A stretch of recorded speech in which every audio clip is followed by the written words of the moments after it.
to get in the flip on Combot. We're going to go all the way.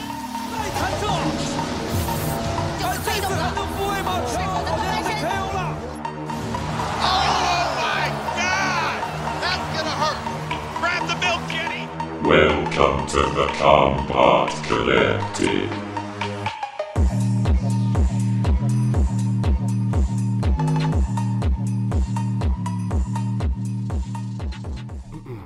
Hello everybody and welcome to another Battlebots Champions Breakdown episode here at the Combot Collective, bringing you everything you want to know from the world of robot combat, from the heavyweight class to the fleetweight class, from Battlebots to the live circuit. And yes, like I said, we are breaking down the second episode of Battlebots Champions, an episode won by Ribeye, as it's a shame Pori isn't here, but we're here. It is me, as always, your host, Sterling Brown. And today I'm joined by a couple people. I'm joined by one person we haven't seen in quite a while here at the Combot Collective. Freeze, how are you doing today, man? What's up, guys? I'm doing all right. And for the first time today at the Combot Collective, we're being joined by Mantine. How are you doing today, man? It's glad to have you here. Yeah, thank you for having me, man. I'm doing pretty good. How you doing? I'm making the best of it. It's been a long day, but finally getting to talk about some robot combat with everyone here. Awesome to do it. And really solid episode. We saw, like I said, we got to see Ribbot go all the way to the top, beating LockJaw, winning 3 of his matches by KO. We're going to be talking about all of that, as we're not going to waste too much time here. Let's jump into this first match of the second episode of the Sin City Slugfest. This was Double Jeopardy versus Ribbot, and talking about pre-fight preparations like we did in our last episode here. This, of course, was Double Jeopardy's first fight of the year and its first ever fight since 2019. And the team was armed this year with the newest of 2 Double Jeopardys competing in this fight. Armed with a 5-pound slug and 2 2.5-pound ball bearings. Meanwhile, on the other side of the arena in the blue square, with WPI's All Business, Ribeye would enter with their usual undercutter setup, as David Jin would state before the fight that this decision was made due to the cannon on Double Jeopardy. They wanted to make sure they had a majority of their armor up front for an attack, which ended up being a good call given what we saw in the opening seconds of this matchup. But one thing the Woolley brothers did bring up in the pre-fight was that they were going for the side drive chains on Ribot there, of course, exposed in most fights, but Team WPI, they did make the smart move to cover those in this fight, of course, having them covered with a metal shield during this matchup. And what a fight this was. We got to see Ribot do their thing, but we also got to see Double Jeopardy do their thing. Probably one of the most exciting cannon shots we've seen in their career so far. Of course, we know they've had quite a success with accuracy, that weapon, in the past. We've seen it do things to Lucky, Gamma 9, Mecha Rampage, but this time we really saw some visible damage, even if it was to just the foam frog top. But the undercutter also did show up here. What were your guys' initial thoughts, opinions on this match? What a way to kick off this episode. It's good to see Double Jeopardy, man. Oh my goodness, I haven't been able to speak about this whole tournament structure and this side event, but it's just really nice to see robots that don't get their time in the spotlight much or at all. Like a guy like Double Jeopardy doesn't even get any televised fights, but they're still able to get out there and put on an entertaining match, even if they go out in round 1. It speaks to at least the level of competition that no fights were highlighted this episode. And I'm just happy for them to get on TV, get out there, and actually do something instead of just getting destroyed. It was really good to see Double Jeopardy back in action. It's very entertaining, even if it's not the most, successful robot in terms of wins. It never fails to entertain the crowd. You love to see that one, the loud bang, and then to see Ribbot's head just fly off was crazy. It was really cool. And even if it didn't get the win, like you said, very, very entertaining bout from Double Jeopardy, and it's good to see it back after these couple years of its absence. Yeah, seriously. I was very impressed with their resilience in this matchup. I definitely think that was something lacking in Double Jeopardy in their past matches. Against low-tier robots, this was definitely Double Jeopardy's hardest challenge to ever face. I mean, getting drawn, Ribbot, the robot that placed second, was seeded second during the 2021 playoffs earlier that year, literally just days prior given the taping. It's a hard task to take on for your one and only fight the entire competition, but I think they delivered here. They lasted for about half the fight, but overall, Ribbot would manage 14 significant strikes during this matchup. We saw them tearing up the sides. Both the side armor panels on Double Jeopardy were gone, and in that final coup de grace strike, we would see Some of the structure, some of the framing on Double Jeopardy actually get torn inward there. Beautiful strikes, fantastic driving by Gary Jen. Robot looked absolutely fantastic during this matchup, and like I said, I'm sure I wish we had Pori on for this one, because in fact I wish we had both Pori and Redman on for this one, because this was Redman's chance. He had his favorite robot finally had a chance to fight, and at least he doesn't have to eat sardine pizza. He made that bet that if Double Jeopardy didn't fight at all, he would have to, but we got to see that here. Hopefully, though, I brought it up in the King of Draft chat. I really do hope we see more Double Jeopardy next year. I hope that this impressive performance, impressive I would say, for a experimental design robot like Double Jeopardy, I hope this was enough to warrant them a proper full-on season next year. Even if, I feel like there's no real bad matchup for Double Jeopardy. Of course, it's likely going to be a mismatch and be the underdog in just about any matchup, but it provides a unique challenge for even the high-tier robots to take on, something that they wouldn't face with a different low tier or even a different high tier. So, very enjoyable match here, but now we're going to move on swiftly here and talk about Slammo versus Malice. Now, talking about the very storied Team Danby with their robot Slamo. We knew Slamo had a bold series of different configurations they could switch to. Craig Danby brought it up priorly, over 100 if you factor in every little specific configuration they can do. But we did not know that this was something at Craig Danby's disposal, at least not for me.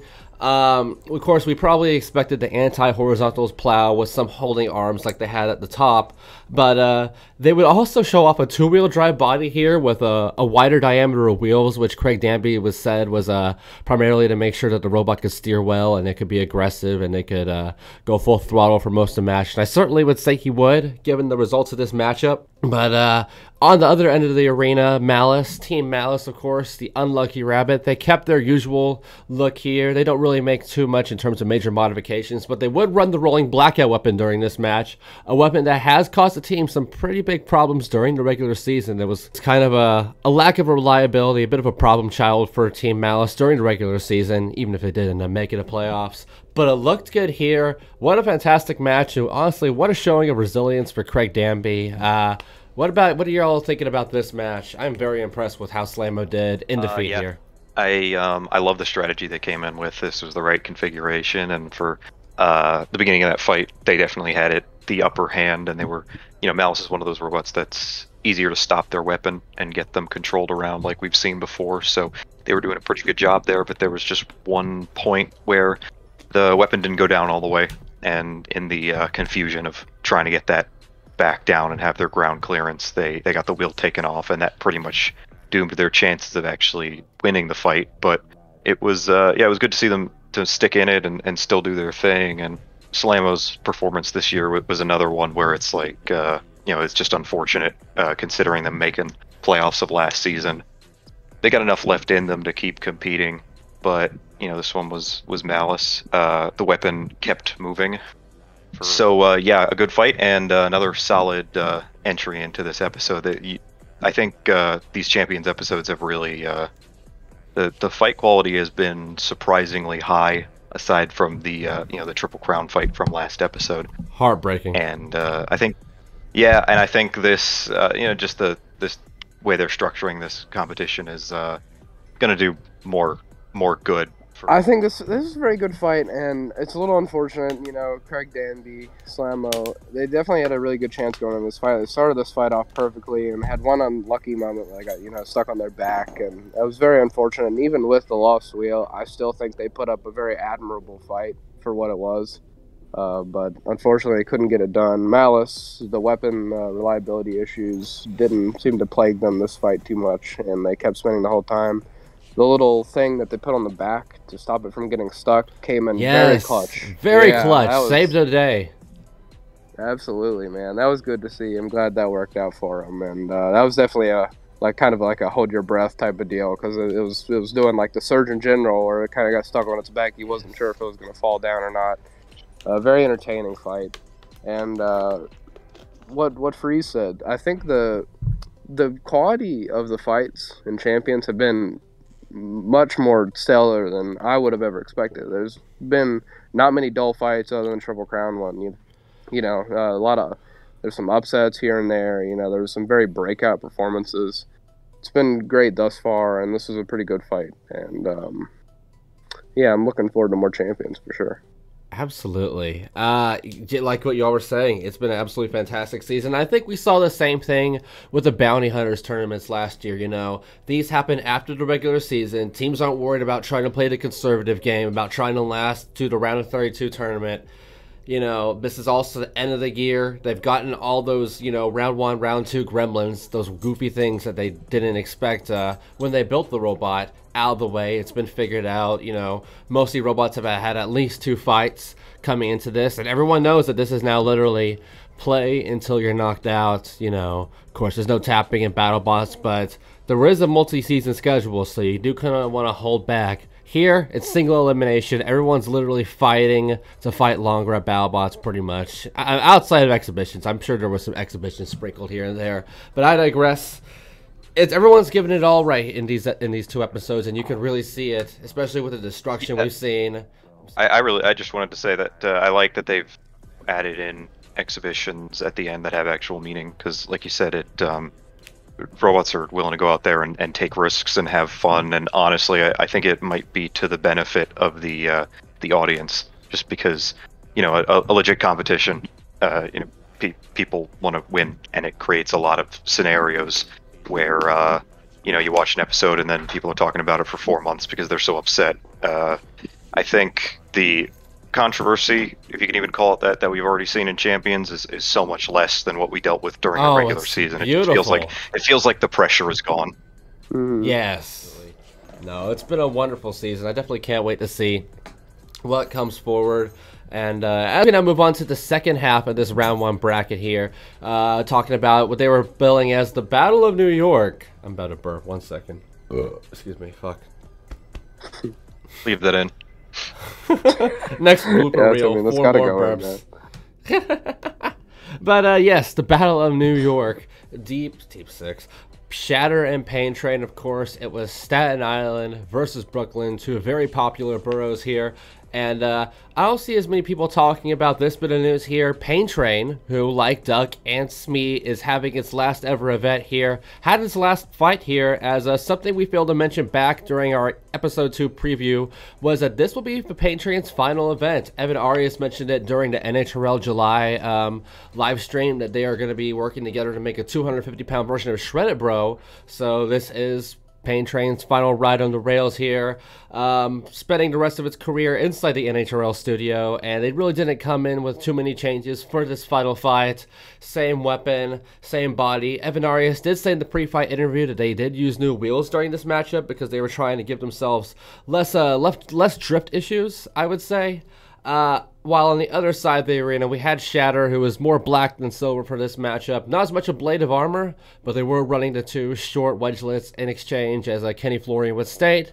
Their intention here was to ride Pain Train up the ramp of Shatter, up the wedge of Shatter, get it lined up for some hammer strikes, and we saw plenty of those here. They used the classic titanium hammer. No Mary Special for this entire episode. A bit unfortunate to see, but I guess the weapon was too bent out of shape to use here. What are you going to do? Shatter still looked excellent in this matchup. I have a stat right here. I meticulously watched that fight like 3 times, making sure this was right. In this matchup, we would see 5 significant strikes at the start by Pain Train, really solid hits here. But after that happened, the fight started slowing down for Pain Train. The weapon broke. It was something we've seen a lot in its fights. They really need to fix that for this upcoming version of the 250-pound Shredded Bro. Hopefully we can see that Battlebots in the near future. But talking about Shatter, it would swing its hammer a total of 56 times in this matchup, but it only batted .607 with those hammer strikes. They landed a very impactful 34 hammer strikes out of those 56. But only just over half of them ended up hitting the mark here, which I guess you can be a bit more buck wild when your opponent literally has no weapon and is pretty much a moving target for 2 minutes of the fight. But hopefully we do see that accuracy go up in terms of these clutch situations for Shatter in the near future, in terms of upcoming Battlebot seasons and maybe other events. We do know that Team Bots FC do like to travel. But it was a very good fight. Probably Shatter's best fight of the year, so I would say. I mean, actually, you know what? That's a lie.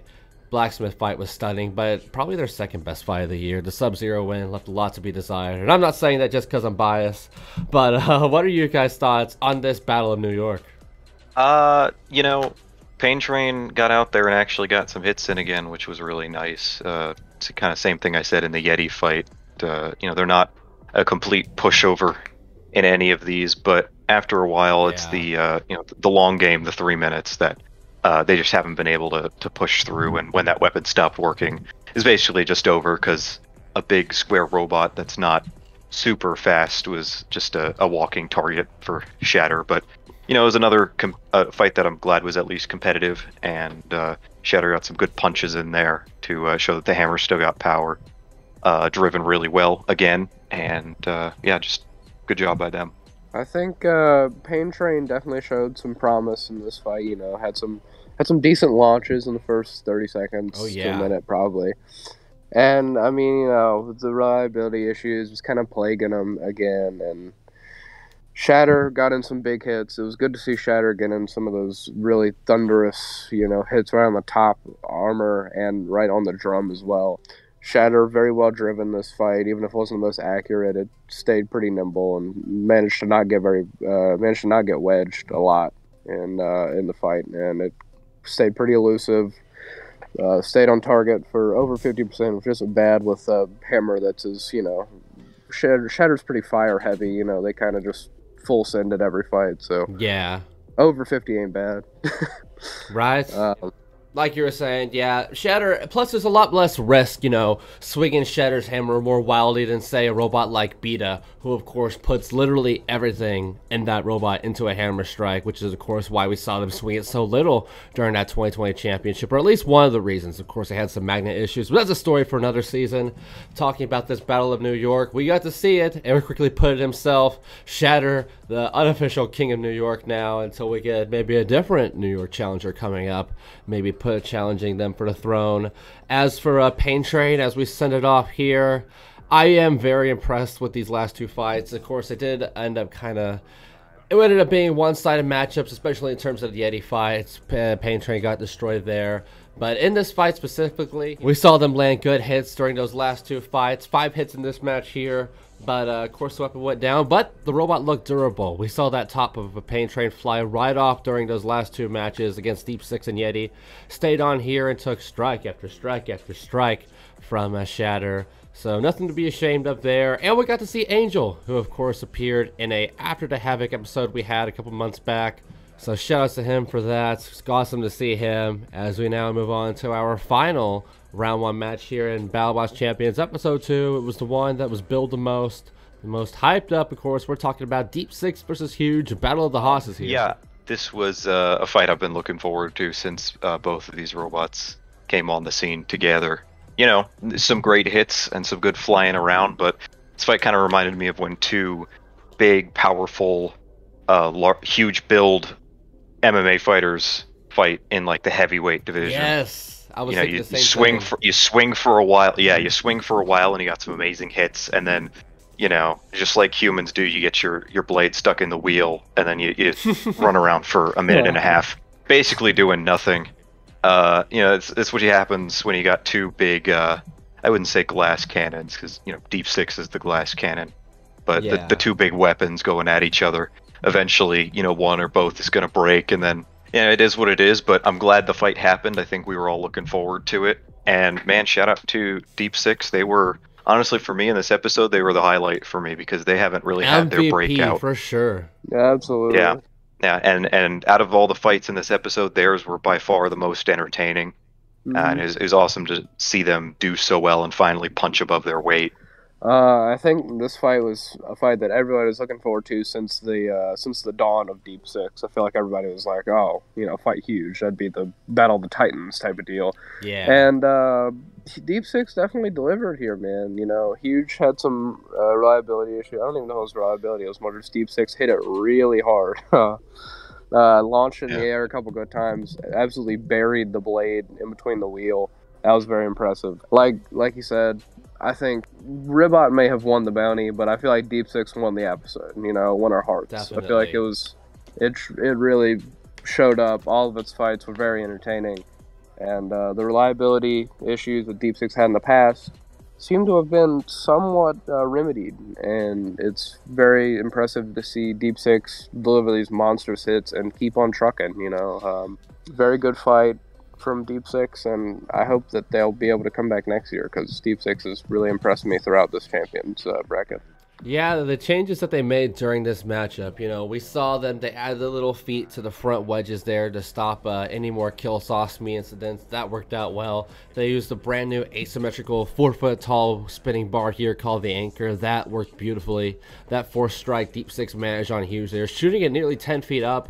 That was the one that really decided the fight here. I mean, it was already definitely leaning towards Deep Six's way at that point, but definitely looked good here. We know Huge made their own modifications entering this fight, of course. They had the Tegris wheels, which ended up not defending against Deep Six's blade. That was a beautiful strike and a first for Huge there, getting a robot literally lodging itself through its wheel there.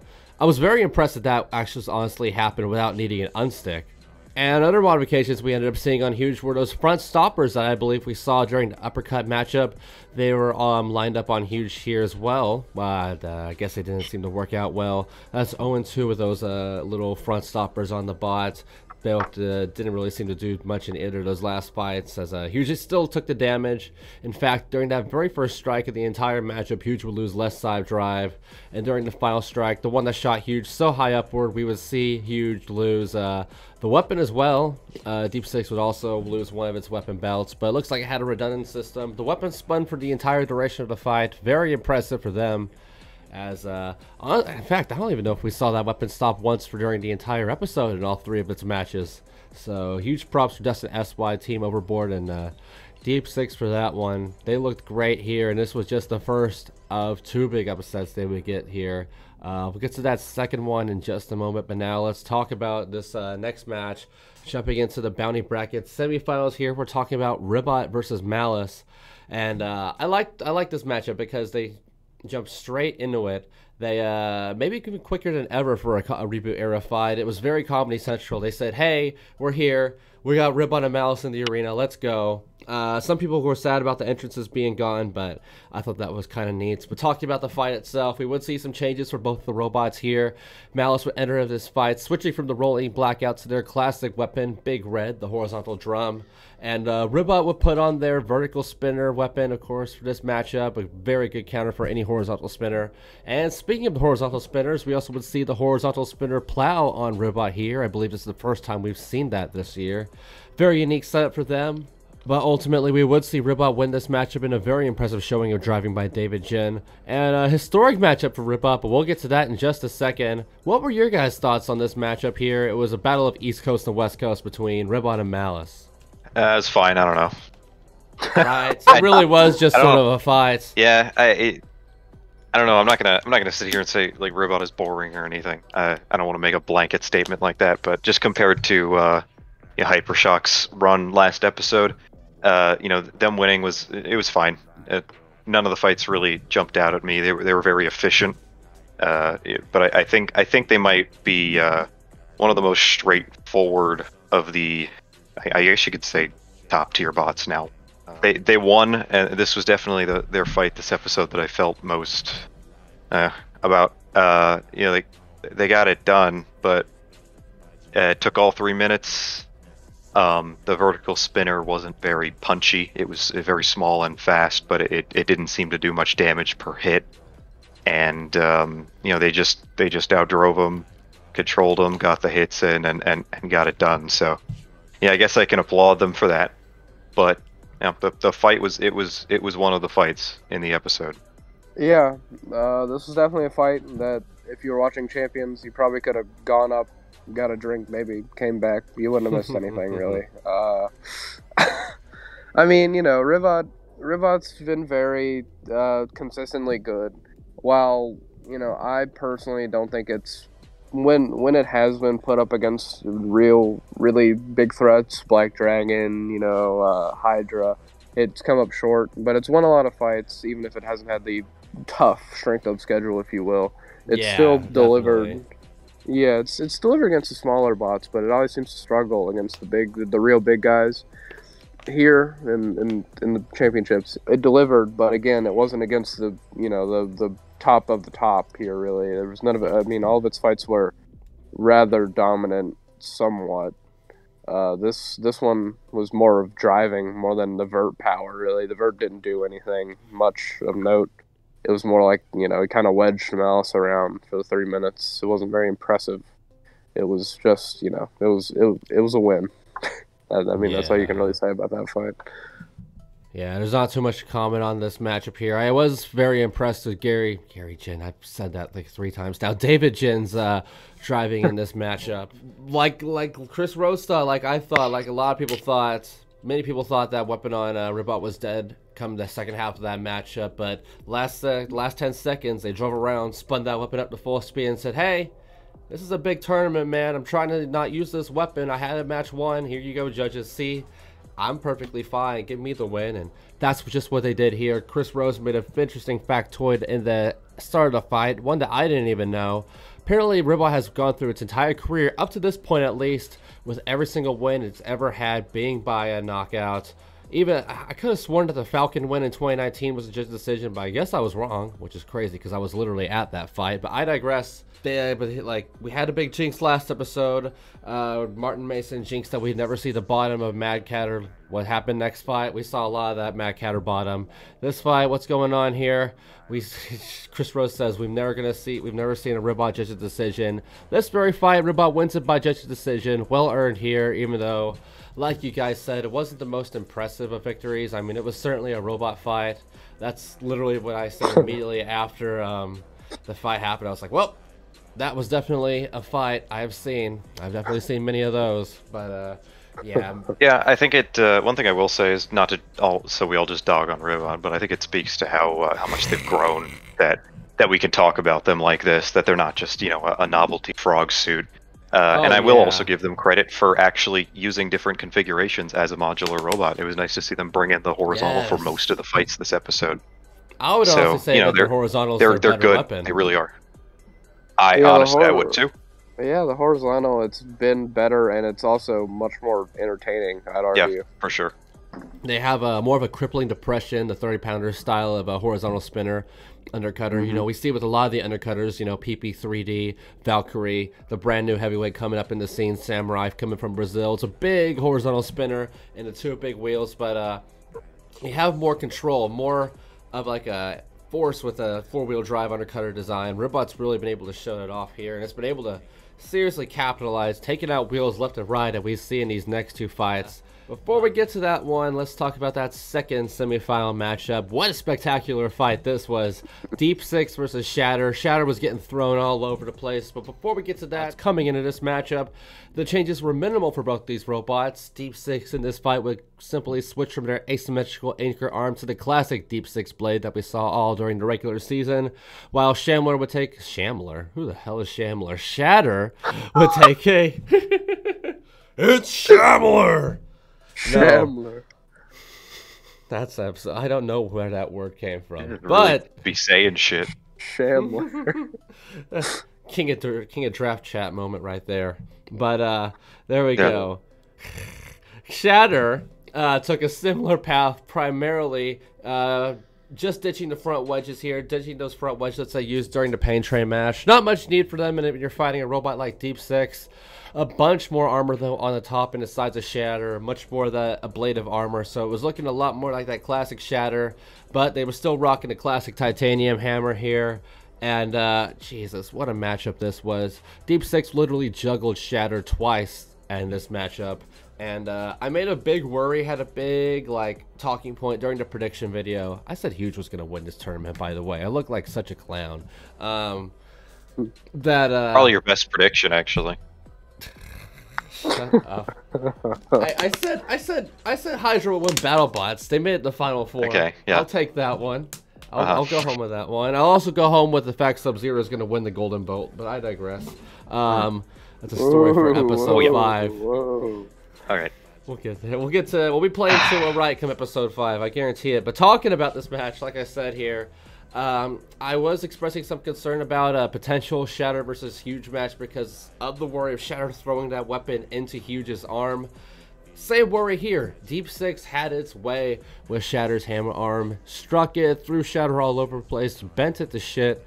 Just a surprisingly one-sided matchup here. We only had one big moment of offense from Shatter here, kind of doing a lariat-style hammer strike, which threw Deep Six backwards, threw both robots across to different corners of the arena, which was a very spectacular hit. But ultimately, driving problems would come for Shatter here, as Deep Six would pick up its second major upset of the tournament. The second part of Deep Six's amazing MVP run in this tournament. What were your guys' thoughts on this match? Oh man, that was great. It was so good. This was the highlight of the episode by far. Absolutely, Deep Six's highlight. Yeah, you know, I knew that this could happen. I think it's a good matchup for them. But when they got thrown in the court of the arena and actually self-righted, I think that was me realizing that they actually had it in them. Yeah, and the weapon just worked the entire time. And I know there was, you know, some, I guess, controversy over the movement there. It looked like they might have moved in a straight line at the end, but frankly, it didn't matter. This fight was all Deep Six, and man, I love watching this bot work, because it's this is the logical progression of Nightmare. Just make the weapon bigger and bigger until they tell you can't make it any bigger. So great job by them. Oh, also, I don't know why people are upset that the Shatter guys were upset. I don't know if any of your I don't know if any of your other co-hosts would like just come out and say shit like this, but like it's a competition. I don't understand why so many people like get surprised when these guys show emotions. Like, I'd be upset if I lost things too. I mean, it's not like this was even, they weren't running up to these guys and swearing at them. I just watched a guy, you know, bang some glass, and I saw 400 YouTube comments from angry moms or whatever. But yeah, you know, these guys are putting their livelihoods on the line, going and doing this stuff, and you know, with the way Shatter's season went, it's probably pretty frustrating for them. But you know, I'm glad that they were at least part of the best fight of the episode, and that they hung in there for so long, so they could give us some great fighting to watch. And before I talk about the fight, I mean, I totally agree. You know, I mean, people are putting tens of thousands of dollars in these robots, and you should expect them to get mad a little bit to some degree when something like that happens. You know, it's frustrating putting so much money and time and effort into making something, especially like their drive, making something so ingenuitive and intuitive work, and seeing it do so well, and then have it go out in such a way where you could be upset about it. I mean, you should expect that. You know, putting all that time and effort. I mean, I don't know why people are upset about that, but the fight itself was amazing.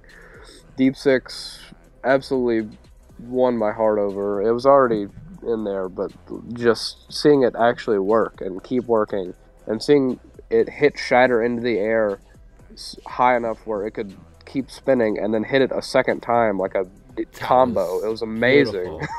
It was so beautiful. And launching each other across the arena, and just seeing Deep Six get these such big hits and get such a big win on a very respected, consistent top 16, top 8 robot was amazing to see. And even if it was a somewhat favorable matchup in a way for Deep Six, I feel like seeing it beat such a prominent and very successful robot surprised a lot of people. And it's really nice to see it get these big hits, keep on working through it, and it's such an entertaining robot. I so much wish that it'd come back next season, because it is put on great fight after great fight. Yeah. Yes, this 100% so much. There's no robot like it in the world. We've seen this robot grow up from being an exciting 60-pounder to now being pretty much this era's nightmare. You know, when you see Deep Six start all those fights and you see that big 4-foot-tall weapon spin up like a damn windmill, just swinging, you're like, oh my goodness, it's gonna kill something. You just get so fired up. It's an awesome robot.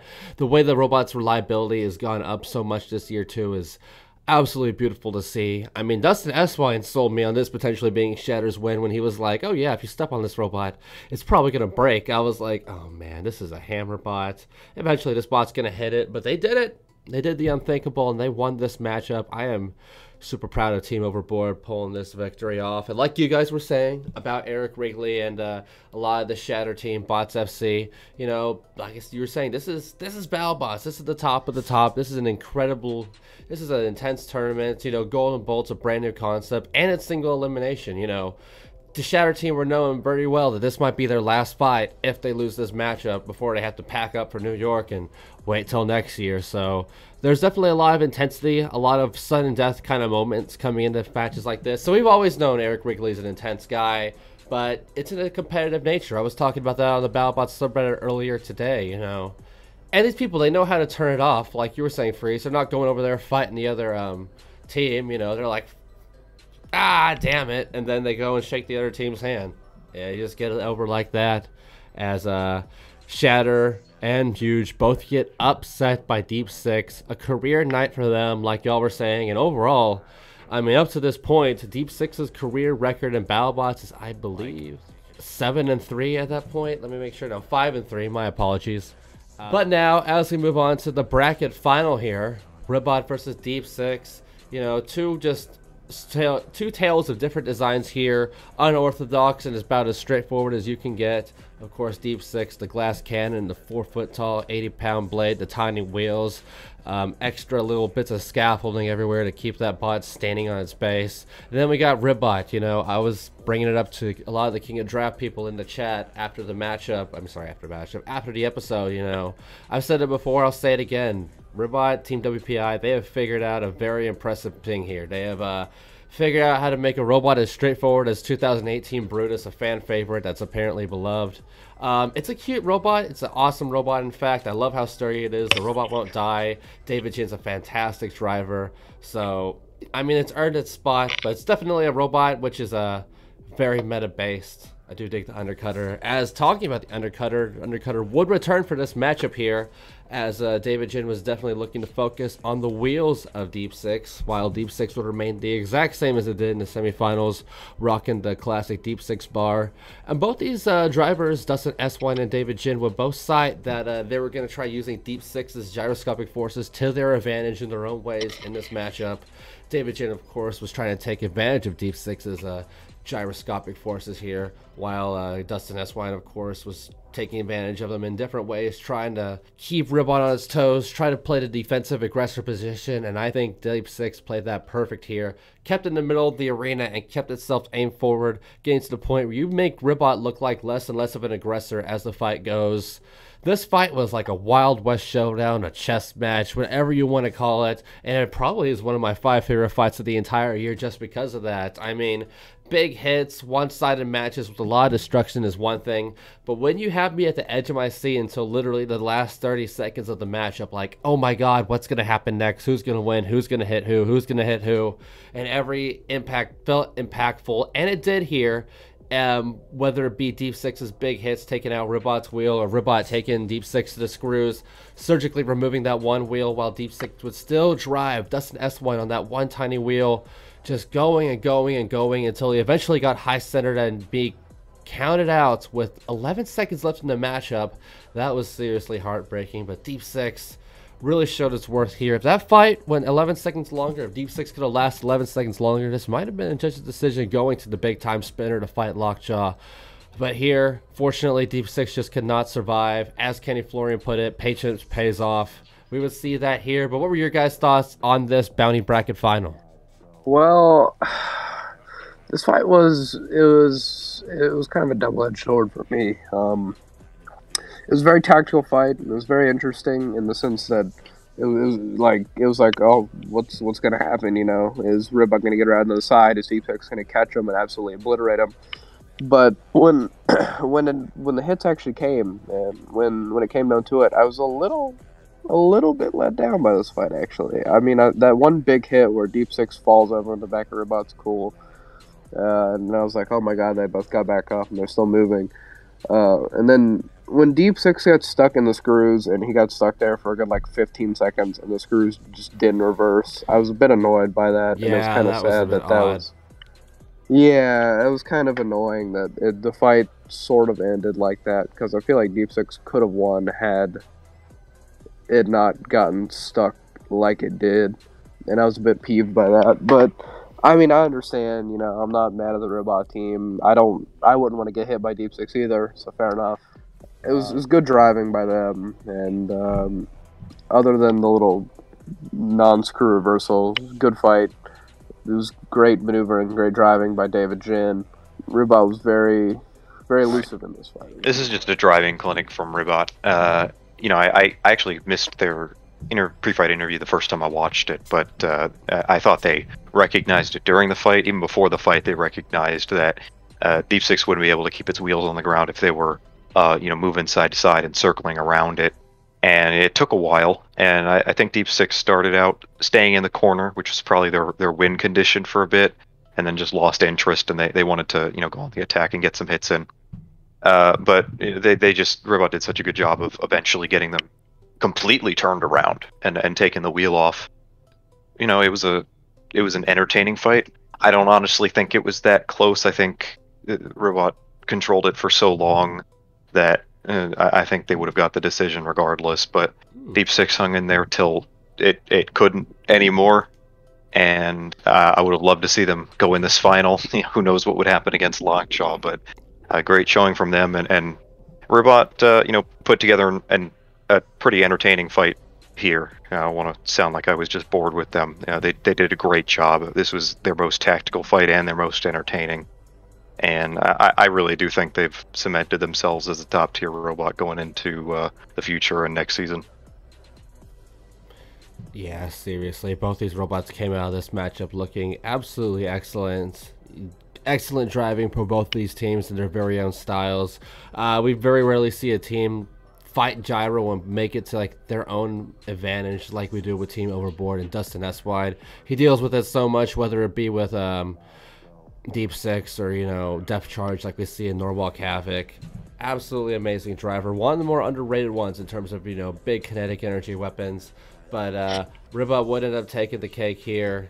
But talking about pre-fight, post-fight interviews, I will say we got completely Deep Six, Team Overboard, and Deep Six made it all the way to the finals. We did not get one interview from them.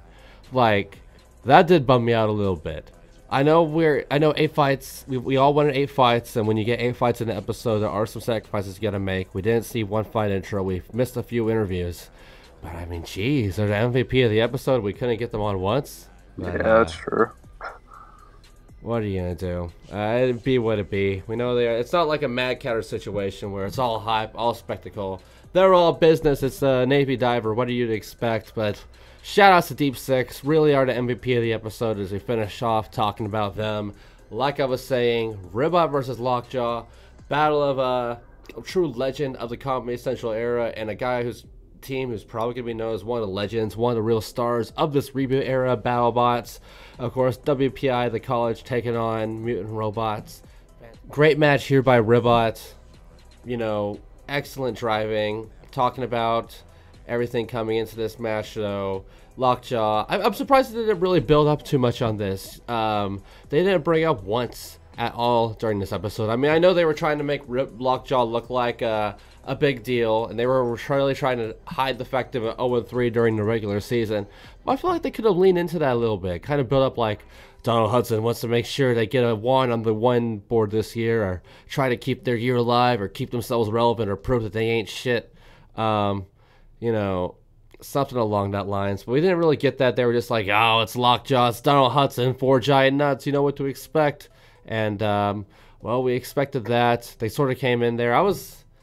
One thing I forgot to bring up in the preview episode was LockJaw's plow. That could have been a pretty good X factor in a matchup against HUGE. A matchup I predicted HUGE winning. Not that it matters here.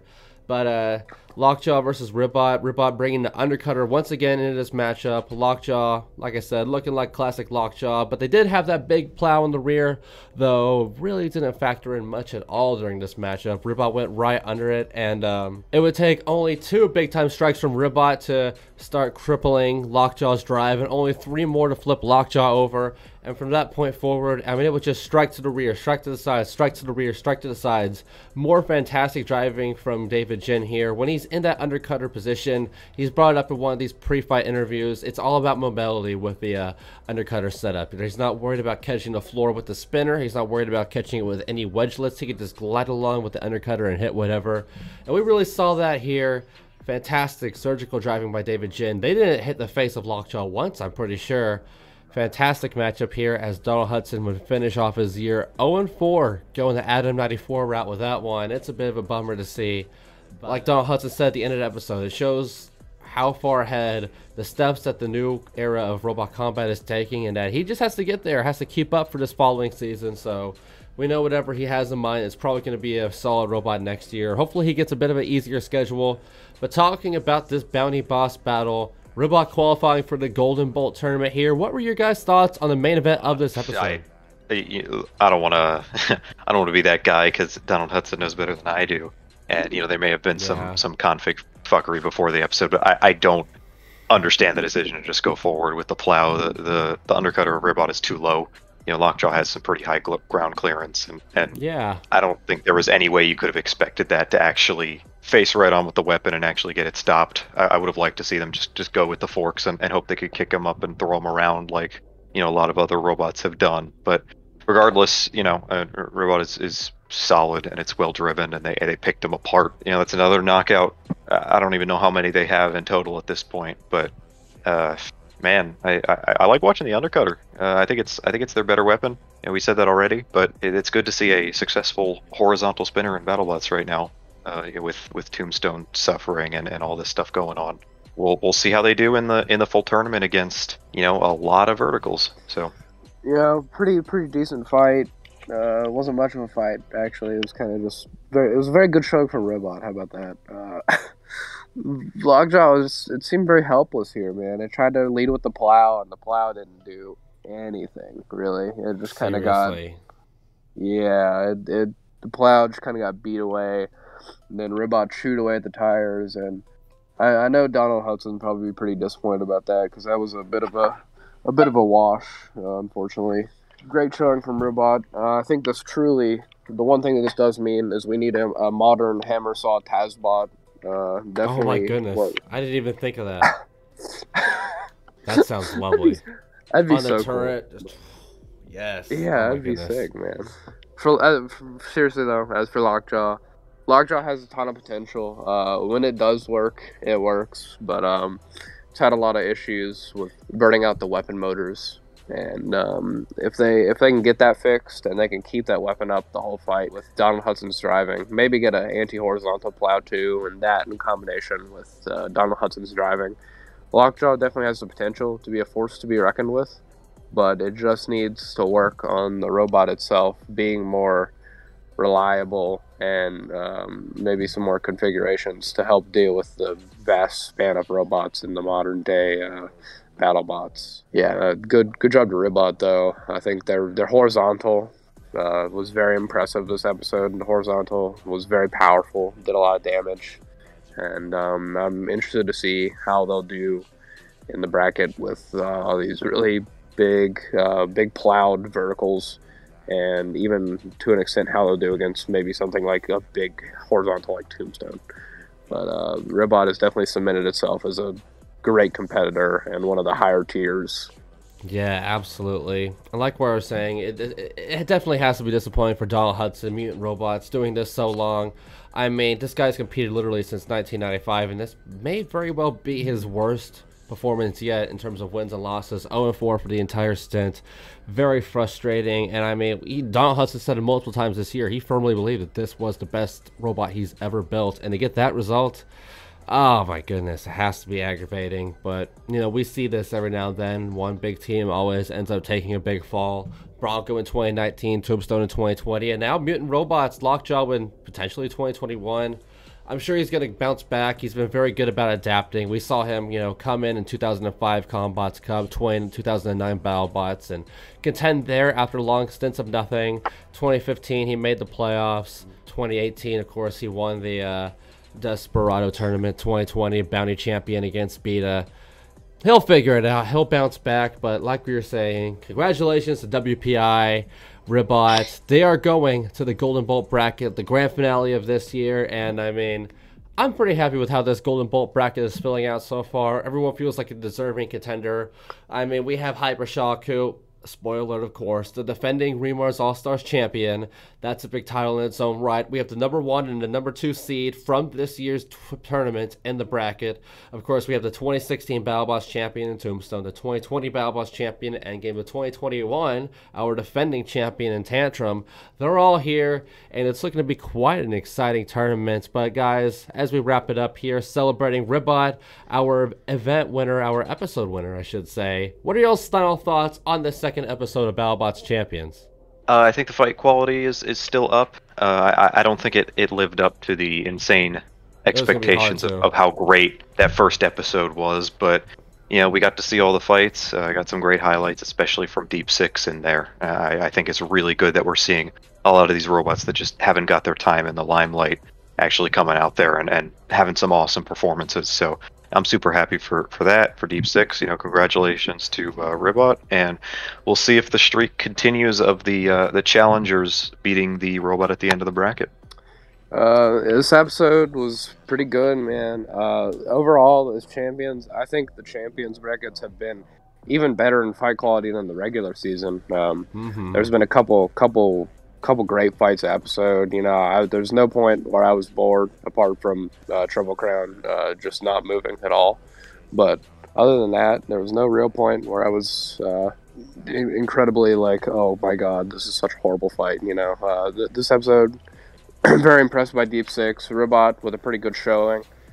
I'm very interested to see if the rest of the champions brackets are this impressive and if they've managed to live up to the quality that the other ones have. And overall, I think this is a great series. It's been very entertaining, and I just hope that this trend continues, because seeing these great fights has really been very entertaining, and it's been a breath of fresh air to see just a couple great fights in episode, and to see robots continue to work even through having some big hits, and you know, it means quality fights going up, and I hope that continues in the following episodes. Yeah, seriously. I mean, like what y'all were saying, echoing that, of course, Ribbot, our champion, congratulations. Deep Six, our MVP of the episode, definitely just won everybody over. If you didn't know about that robot, now you know. But I also want to give a couple shout outs to some of the robots that went out early in the episode that definitely had some spirited performance. That was definitely the most competitive outing by Double Jeopardy in terms of a competitive, serious robot. You know, compared to the horizontal spinner face Mecha Rampage in 2018, the robot looked great in comparison to that matchup. You know, it survived the big hits, to at least an extent, about half the fight there. And then, of course, Slammo, driving fantastic, getting lifts and Slammo on Malice. Even with one wheel, really did think that Slammo might have had a chance to maybe pull off a Shock JD if it kept going the way it did in that fight. But unfortunately, they would get that final wheel. Hopefully, Craig Denby fixes the self-riding issues with Slammo. We know that they did compete in Robotica. Got second place there. But I think that is going to about wrap it up for us, of course. Shoutouts one more time to Ribbot, our Battlebots Champions Episode 2 qualifier. We're going to be seeing it in the 5th episode at the start of September. We can't wait for that. Talk about event results, though. You can expect a TCC 10 countdown one more time yet again at the start of September. That will be factoring in everything that happened at Robots Live in Stoke, and that will be factoring in the first 4, maybe even the first 5 Battlebots Champions episodes heading into that Golden Bolt bracket. So keep an eye out for that at the end of the month, and of course keep an eye out for our Battlebots Champions Episode 3 predictions will be coming out later on in the week, and all of our other news episodes after the Havoc, everything else we do here at the Combot Collective. Just keep an eye on the YouTube channel, and of course please keep an eye on our social media, our Discord and Facebook. You can follow them in the description below, and our Discord channel, please join that. That is where all of our YouTube upload news videos they get announced there first and foremost. Our live streams will happen there. Everything happens there primarily. It's our hub of discussion. As for us here, I am Sterling Brown. You can find me on Instagram at SterlingTXTG. I have been joined this week by Freeze and Mantine. It was awesome to have you guys. Hopefully I can get y'all and we can make this a regular thing for the upcoming weeks. Yeah, thank you for having me, man. I really appreciate it. Yeah, man, just you know, weekends. Absolutely, yes. Yeah, for sure. Work as long as the shoot job gives me these weekends, I'm here. And I promise I won't get caught up eating a turkey sandwich before this one. But, that's going to do it for us here at the Combot Collective for another Battlebots Champions Rundown. We'll see you later on in the week for our Battlebots preview and later on in the future to break down that one. This has been the Combot Collective. We will see you next time. This was the Combot Collective. Find us on Instagram and Discord.